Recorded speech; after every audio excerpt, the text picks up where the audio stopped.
Tuuleenergia on teinud viimastel aastatel läbi märkimisväärse arengu. Meretuuleenergia hinnad on viimase 10 aastaga langenud poole võrra ja Rahvusvaheline Energiaagentuur ennustab, et järgmise 5 aasta jooksul on hinnalangus omakorda 50%. Eile andis Vattenfall teada suurepärasest uudisest, kus Läänemerre ehitatakse tuulepark, mille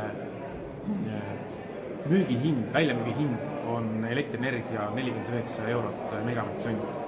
Need on hinnasid, millest mõne aasta eest keegi ei julgenud isegi unistada.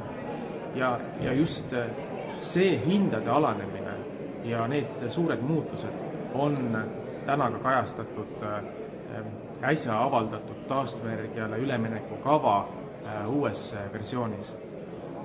Ja tänu nendele hinnalangustele on taastuvenergiale üleminek muutunud Eestis pea kolmandiku võrra soodsamaks ühelt poolt. Ja teiselt poolt, mida me näeme, on see, et tuuleenergia osakaal on kasvanud. Ja tulevikus võib öelda, et kui need trendid jätkuvad, siis tuuleenergia osakaal kasvab veelgi. Me näeme, et Eestis selleks, et katta meie sisemaine tarbimine, mille osaks on ka transpordi elektrifitseerimine, oleks vaja 1630 megavatti meretuulikuid.